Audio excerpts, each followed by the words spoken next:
どうして約定武器は強いの？マグナも上石もカゴに関係なくよだめ5万上昇がつくからだね。何本必要になるの？まず1本は持っててほしいんだけど、2本目は少し優先度が下がるから、他のリミ武器とかキャラ解放を優先してもいいよね。でも約定は2本編成に入るって聞いたんだけど。最大2本入るのは年間量でもその通りなんだけど、他に入れたい武器がマグナも上石も増えた影響で中期戦以上では本数が減るんだよね。4突はした方がいいの？年間量で言うなら急いで4突にする必要はないんだけど、4突にできるならその方がいい。ただ4突しても他の武器と比べてそこまで強くならないから、ずっと無突で使っててもいいんじゃないかなって思うよ。というわけでこんにちは、小太郎です。当イのゲーム部屋は当イさんがプレイ済みのゲームを僕と一緒にネタバレマシマシで遊んでいくチャンネルです。今回の動画はグランブルーファンタジーです。登場から時間が経っても未だ編成に居座ってる約定武器はどうして強いのか再確認する動画だよ。それでは本編スタート。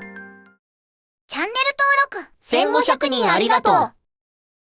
最初に初心者さんとか復帰者さんのためによだめ上昇スキルについて振り返ろうか。簡単に言うと、ほとんどの攻撃のダメージに5万を足し算するスキルで、特に恩恵があるのは通常攻撃が分割された乱撃と追撃、そして多段ヒットの浴びダメだね。乱撃は乱タレにヒットとか分割される数でも言ったりするけど、例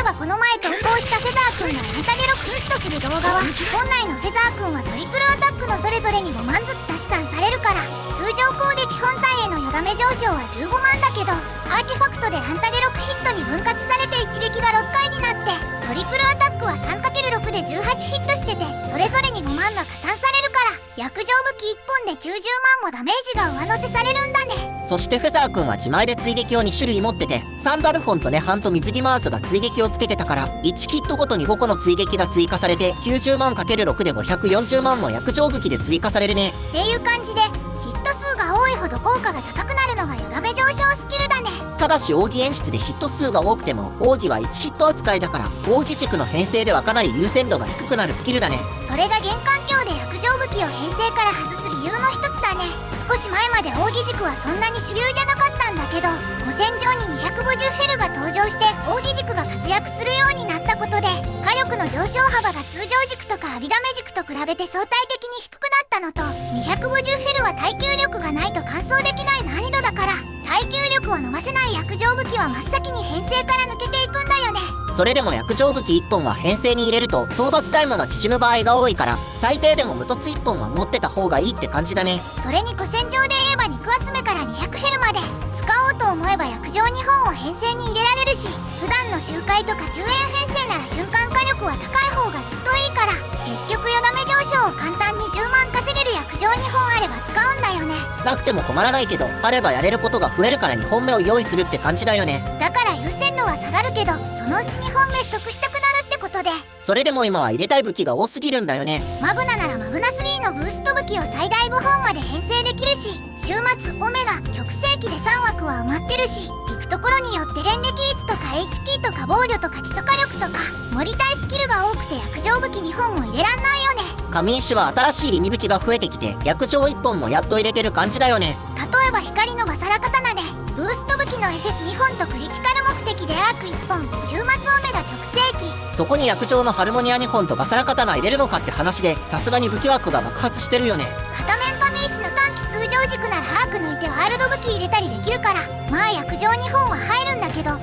期だからできる編成であって、長めのフルオートで浴びダメ軸なら約定1本にして輪廻入れたりするし、250フェルはさすがに1本が限界だと思うんだよね。今の話からすると、武器とかキャラが増えて編成の選択肢とかいける難易度が増えてくると、約定武器2本入らない場面がどうしても増えてくるって感じだね。そうだね、選べる武器がなければ約定しか入れらんないから2本入るね。そういう意味でも初心者の1本目はしばらく編成から抜けないから価値が高いかもね。2本目は短期周回でどうしても必要になったら取るくらいでもいいのかも。そして4突の優先度が相対的に下がってる話だけど、なんだかんだで1本は4突にしても腐りにくい気がするよね。極世紀で最大 10% のダメ上限上昇があるから2本はちょっと過剰だけど、マグナより上石編成の方がダメ上限より優先して盛りたいスキルが多いから、結局約定武器のダメ上限 7% がいい感じだったりするよね。むしろマグナ編成の方がブースト武器で盛れるからダメ上限が過剰だったりするよね。もしかするとマグナ編成なら無凸で全然良くて、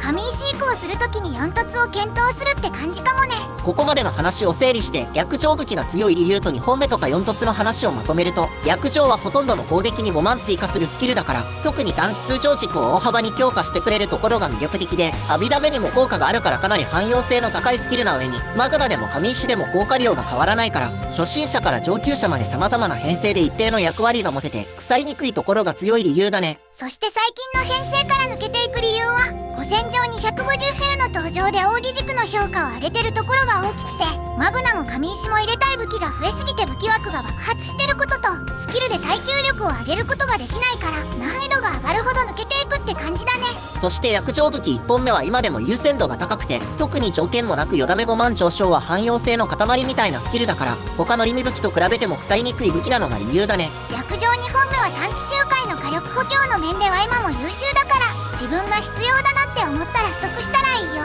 そしてマグナ編成の人は無理に4突しないでいいよ。10点集のためにヒーロ金使ってから考えればいい。神石移行したら不思議なことにダメ上限があんまり漏れてないことがあるから、自分で必要だなって思った時に4突したらいいよね。水の石製武器みたいにほぼ編成から抜けないダメ上限武器があるなら、神石編成でも4突いらないかもね。まあ武器の基礎ステータスを重く見ないならそうだね。というわけで逆上武器の解説動画でした。高評価忘れずに押していってね。コメントはコミュニティ投稿の方によろしく。今回の動画はここまで。次回へ続く。